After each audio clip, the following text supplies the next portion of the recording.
David Harding, Counterspy, presented by the makers of Old Nick and Bit of Honey candy bars.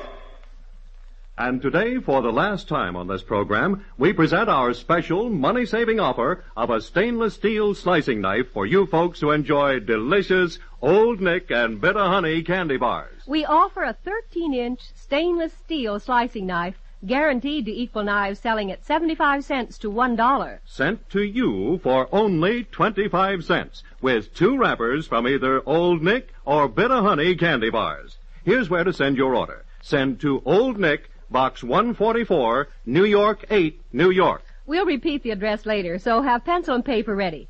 Get the address correct, because this is the last time this offer will be made on the David Harding Counterspy program.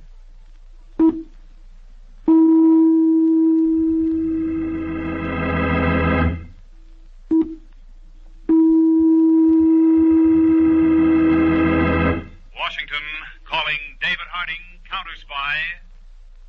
Washington calling David Harding, Counterspy. Harding, Counterspy, calling Washington.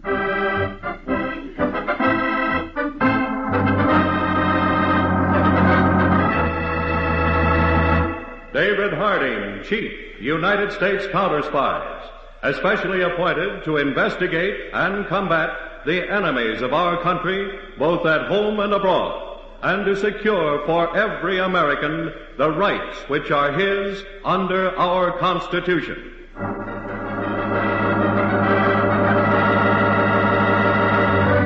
Aunt Mary, you haven't gone yet, have you? Aunt Mary, where are you? In here, child. What's the matter? Oh, thank heavens.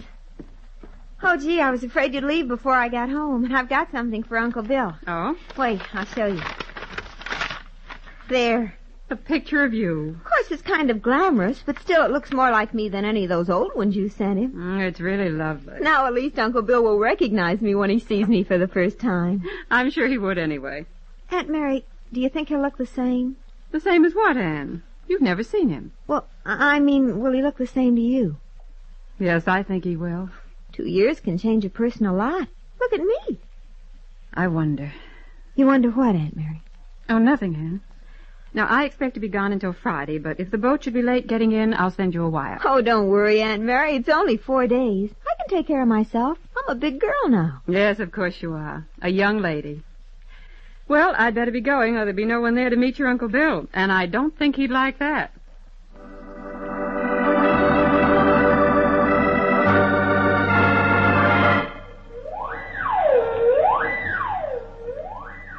All local and federal police officials, this is a general alarm for Rick Malone, escaped federal prisoner serving a 55-year term for bank robbery. He may be armed, is considered dangerous. He is 5 feet 10 inches tall, blonde hair and blind in right eye, left eye blue, bridge of nose broken, 3-inch knife scar along left side of face. All information about this man is to be transmitted to Counterspy headquarters. We are coordinating the nationwide search for escaped federal prisoner Rick Malone.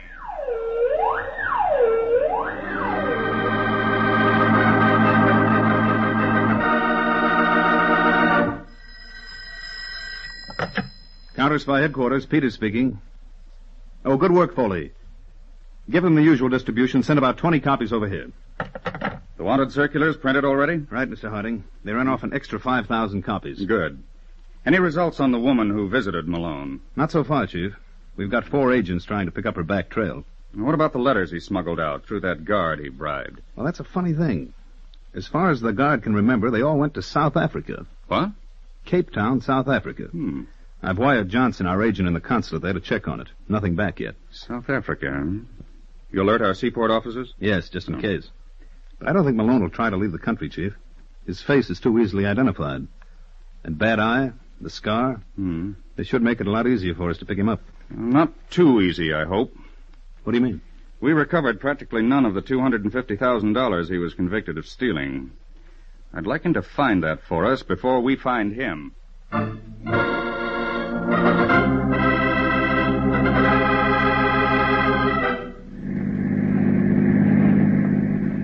That water tower we just passed, Mary, means that we should be getting close to Caldwell, huh?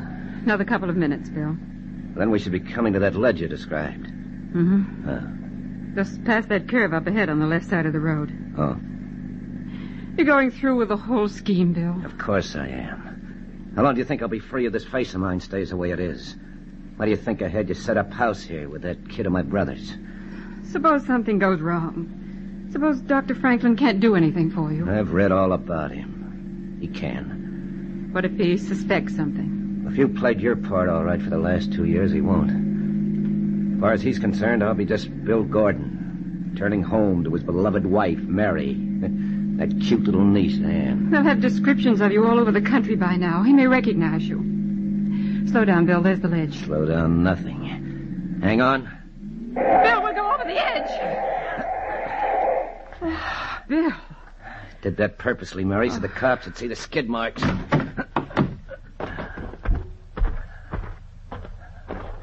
Uh-huh. Yeah. It's perfect, Mary. I can work myself down to that ledge. And you know what to do with the car. Don't forget to leave it in high gear before you jump. I spent 3 years in the pen for that dough I stashed away. I'm not going to lose out on it for 3 hours of pain. When I get through working over my face with my knife, even you won't recognize me.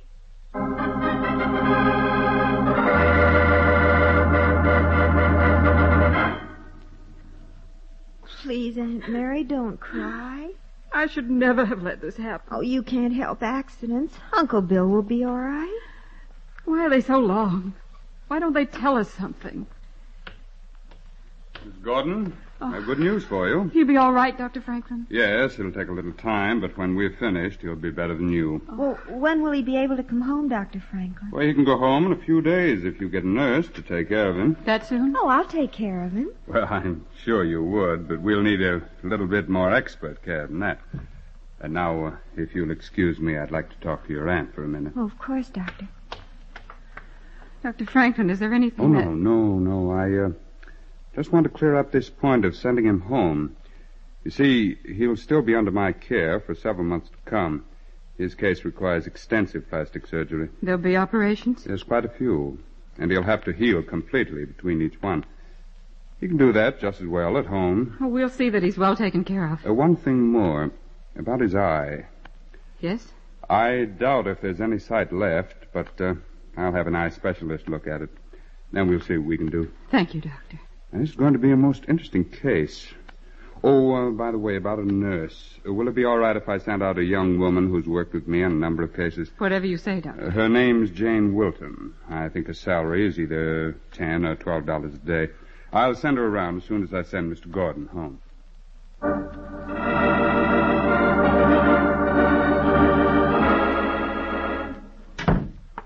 Here they are, Chief. The coordinated reports on the Malone escape. You've gone through them? Yes, I can give you a fast briefing on it. Yes, go on. It'll save time. Well, first, there's the general alarm and description that was broadcast. Yes. We got 4 reports that fit a definite pattern. Huh? All from diners and roadside stands. Mm-hmm. 2 on Highway 28 and 2 on Highway 55. Now, the sequence indicates that if it was Malone, he's heading west and north in the general direction of Ohio and Illinois. Yes. Well, now, what about those letters to Cape Town, South Africa that Malone smuggled out? I just got a cable from Johnson in the consulate there. I'll read it to you. Good. He says, checked on address here. It is commercial mail drop. For a fee, they mail letters from South Africa to any part of the world. Their records incomplete. Wiring list of 14 American addresses they forward mail to. Cable if additional information is desired, Johnson. And the addresses come in? Yes, here they are. You'll have them all investigated. It's already being done on all but 2 of the addresses, Chief. Right. I thought we might look into those ourselves. Oh? Which ones? Caldwell, Ohio, and Evanston, Illinois. They're both directly in line with the route Malone may be taking if those reports are true. Well, it's a cinch he won't come to Washington, so we may as well get out into the field. Arrange transportation to Caldwell. We'll direct operations from there until further notice.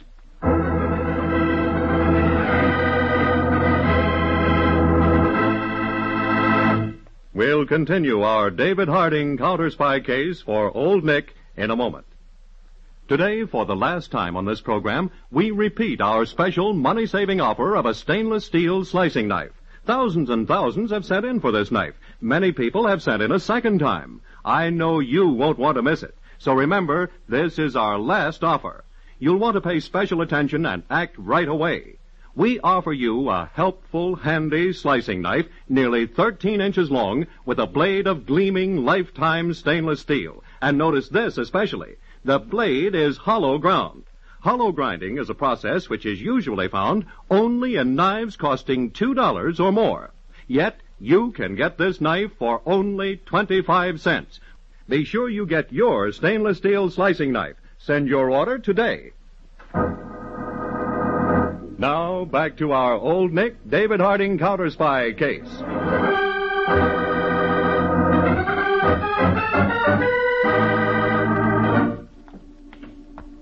Miss Wilton, Yes, Anne. my uncle wants you. I'll be right with him. You keep him company till I come. I don't think he likes my company. Now, Anne, you've got to understand. It's not comfortable being wrapped up in bandages the way your Uncle Bill is.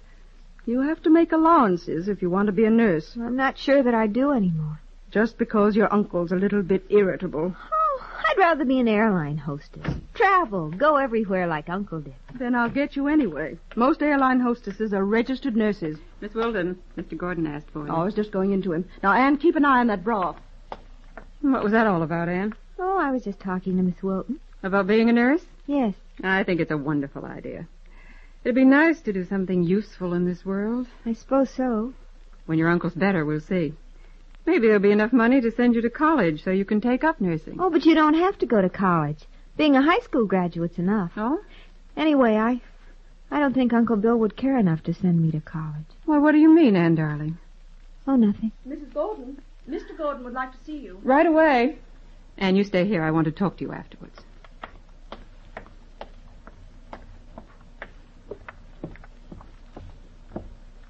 How is he? Splendid. He's coming along fine. Just a little bit impatient. Oh, that's good. I'll get his broth. Close the door, Mary. All right. What's the matter, Bill? I'm just going nuts sitting around here. This is your idea. It's so dead and quiet. Worse than the pen. There, at least, they keep you from leaving. Here, you gotta be your own guard. And you're not a very good one, Bill. What do you mean? Anne, you ought to treat her more like an uncle should. Well, I can't stand the brat. I never did like kids. You told me to get her when your brother died. Yeah, sure. So you could set up a respectable front in this burg. No, I'm not sorry I did. No one's going to connect a nice Mr. and Mrs. Gordon and their lovely niece with Rick Malone. I thought we were forgetting Rick, burying him. Of course we are. What do you think I'm putting up with all this for? But the burial is only skin deep. Is that it? What? Nothing. I saw Dr. Franklin. Yeah? What'd he say about the eye? He's going to start on it next week. Well, can he match the color? Am I a good one? He says he can. Oh. Something about restoring the color by tattooing. No, don't tell me. Don't tell me. That part I know. Read about it every day for 3 years. How we could make a bad eye look just like a good one by tattooing in the color. Is that why you picked this town? Because Dr. Franklin practiced here? Sure, of course. You know, after he does that, maybe we can pull out. And that's the big thing the cops will spot on me, my eye. And with that fixed, we can blow this burg, start enjoying that dough. Enjoying it? You bet. Yeah, I'll make up for these 2 years that you were buried in this hick town. All right, Bill. Only you'll be making up for the wrong years.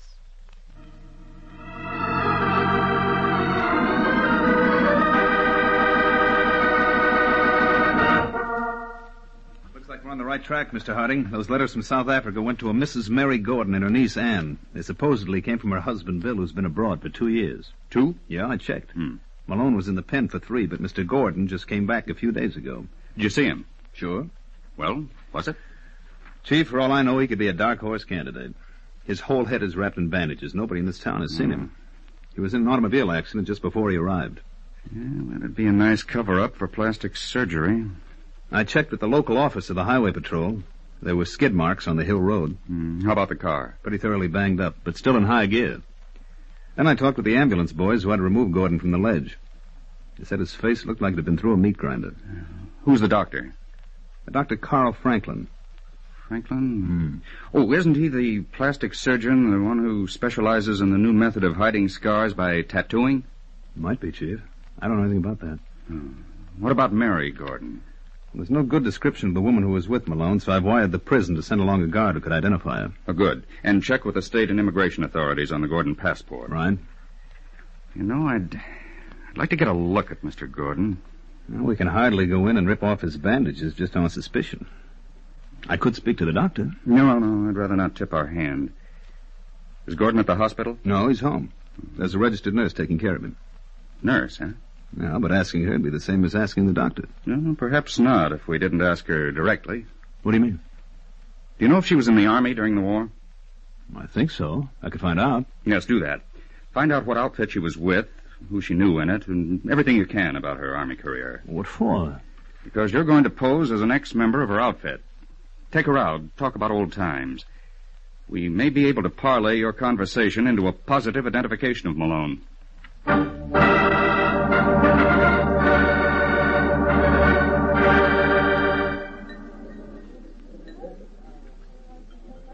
This has been a wonderful dinner, Mr. Peters. I'm glad you called me before you left town. I don't know when I've enjoyed myself so much. Well, reminiscences are always fun, Miss Wilton. Well, it's good to know that everyone in the 97th Evacuation Hospital is making out so well.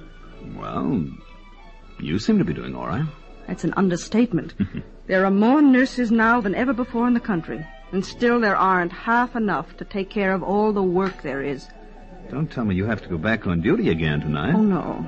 Well, the patient I'm taking care of is a lovely niece. She pinch hits for me nights. Oh? I'll make a nurse out of her yet. Not afraid of competition? Competition? Heavens, no. The more the better. It just makes it easier all around. Oh, but I'm not keeping you from anything, am I? Well, I have to be leaving soon.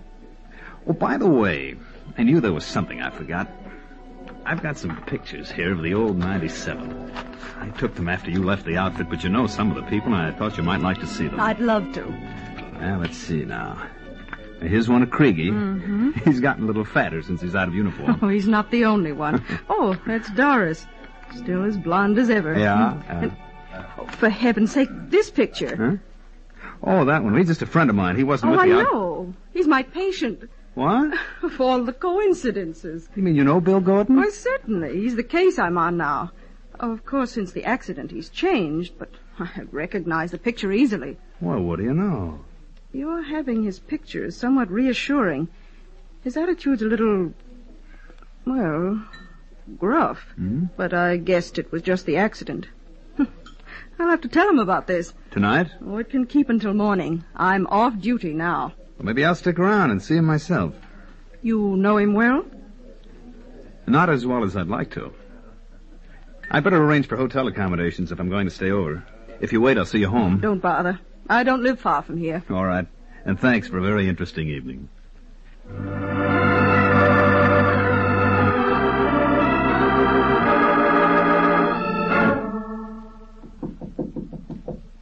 Come in. Oh, Mrs. Gordon. Is he awake? Yeah, of course I am. What do you want? I'm sorry to disturb you. I didn't see you standing at the window. I forgot a book I was reading and came back for it. Get it. Thank you. Oh, I thought you'd be interested in knowing there's a friend of yours in town. What? A friend? Yes, I had dinner with him. We had mutual friends. He had your picture in his wallet. My picture? What was his name? Mr. Peters. He said he'd probably call tomorrow. Mary, Shut that kid up, Mary. Well, please, Miss Wilton, stay with Anne for a few minutes. I want to talk to my husband. Certainly, Mrs. Gordon. You know what this means, Mary? Yes. Coppers, they traced me. I don't know how, but they did. They always will. Gotta get out of here. What's the use, Bill? I'll tell you what's the use. 3 years of stir. I ripped my own face. I figure everything so I can enjoy that $250,000. I'm gonna do it if I have to kill half the cops in the country. I was hoping you might forget that money. What? That you might like this kind of living with the kid and everything. Well, you're nuts. Hey, you're talking like some Gingham and Rose's house frog. Why not? I've been living like one for the past 2 years. Bill, why don't Shut you up. get... Shut up. A car just stopped outside. Bill, if you gave back the money, maybe they'd... 2 guys. Your law. I can smell them from here. You can't... Talk. I would have gone except for your talk. Miss Wilton, Anne. What are you going to do, Bill? You'll see. You'll see, too, if these coppers start coming up that walk.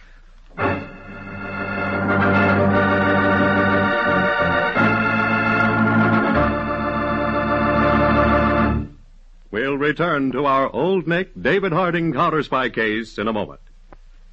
You know, friends, this is the last time that David Harding Counterspy listeners will hear our outstanding offer of stainless steel slicing knives. So if the lady of the house isn't listening now, be sure you tell her about this offer. Or better still, send in for one for her. Remember, this is an extra useful slicing knife guaranteed to compare with knives costing 75 cents to $1. Because of a new secret process, we've been able to have this knife hollow ground, a feature usually found only in knives costing $2 or more. But we offer this slicing knife to you for only a quarter, with 2 wrappers from Old Nick or Bit of Honey candy bars. Our slicing knife has a blade that is gleaming stainless steel, hollow ground with a razor-sharp edge. Hollow ground by a special exclusive process to keep its sharpness for a long, long time. The handle is polished blonde hard wood, designed to fit your hand smoothly and comfortably with a non-slip grip. You'll be proud to use it as a carving knife at your nicest dinner party. And your stainless steel slicing knife will stand up for years of hardest kitchenware. It's stronger, it's extra sharp, it's extra useful. You may want 2 of these fine knives, so here's what to do. For each stainless steel slicing knife you want, send in 2 Old Nick or Bit of Honey wrappers with 25 cents. Please use coin. Do not use stamps or checks. Send to Old Nick, Box 144, New York 8, New York. Old Nick, Box 144, New York 8, New York. Send your orders now, because this is the last time we will make this offer. Send in today.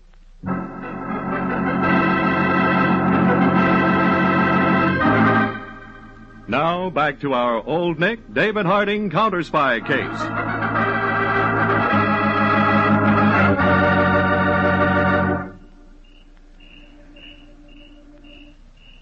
Looks quiet enough, Chief.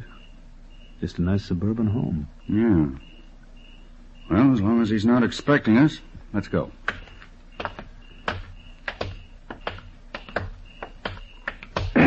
Look, duck, Chief. Over here, behind this tree, Peters.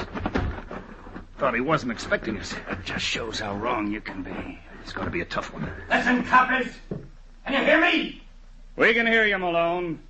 Better give yourself up. I got 1 good eye, 2 good guns.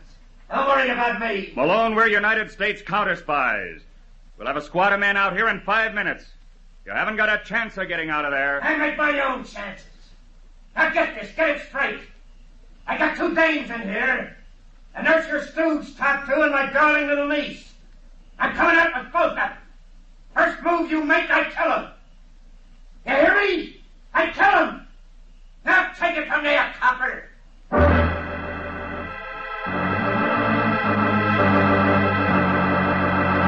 You're crazy, Bill. You can't do it. Shut up, Mary. You're out of this now. Aunt Mary. Mrs. Go Gordon. on, start moving, you 2. I won't let you do it, Bill. Get out of my way, Mary. No. Okay. Now, come on, you start moving. Bill, don't. So help me, if you 2 don't move, I'll kill you right now. Aunt Mary, no. No. Mrs. Gordon, don't. What? Goodbye, Bill.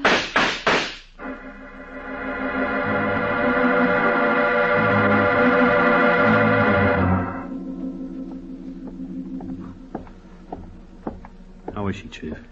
Not good. What about that girl, Ann? She didn't know anything about it at all, hmm? No.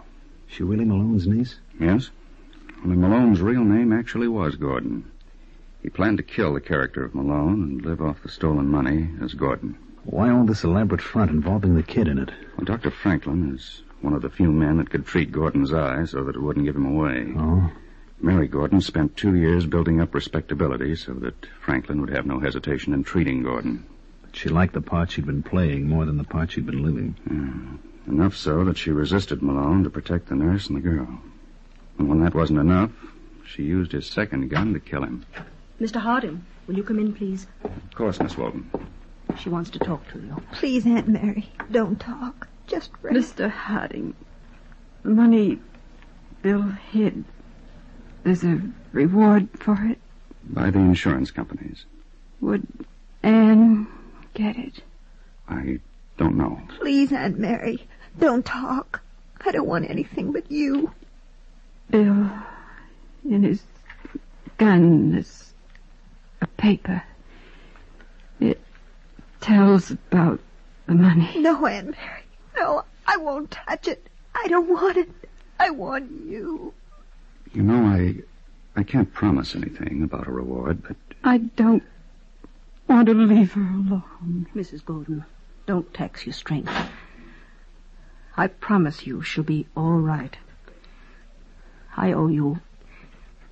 Well, I'll look out for Anne. She'll be all right. I swear it. So will you, Aunt Mary. So will you. I'll see that she goes to school.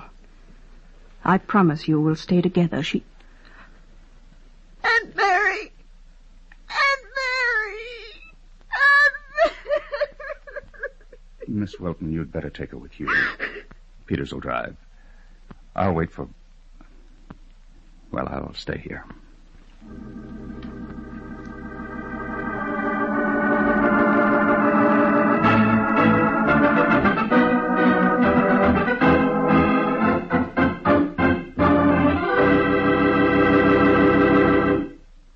And now we're happy to present the First Army Surgeon, Brigadier General Guy Blair Dennett. I'd like to talk with our young women who will be graduated this month from secondary schools all over the country. And I'd like to have your mothers and dads listen too, because this concerns your future and the future health and well-being of America also. We here at the First Army are proud to speak for the National Student Nurse Recruitment Program and its campaign to enroll 50,000 student nurses into civilian hospitals this year. I can tell you that the need is great, that while more young women are entering the profession than ever before, the patient load in our hospitals has increased faster than the available supply of nurses.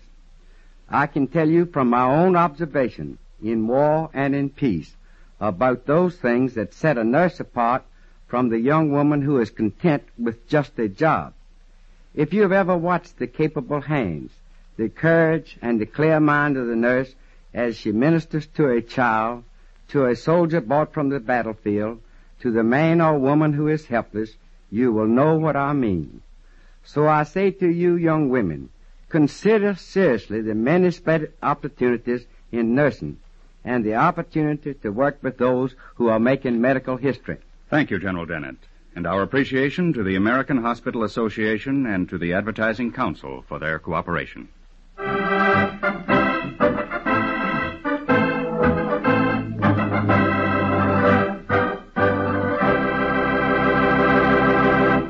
Tonight's David Harding Counterspy case was dramatized by Palmer Thompson with music by Jesse Crawford and featured Mandel Kramer and Bryna Rayburn. David Harding Counterspy is a Phillips H. Lord production originating in New York for the makers of Old Nick and Bitter Honey candy bars. Now a listening reminder. Predictions and inside Washington stories. That's what Drew Pearson brings you every Sunday night. Hear Pearson tonight over this ABC station. This is ABC, the American Broadcasting Company.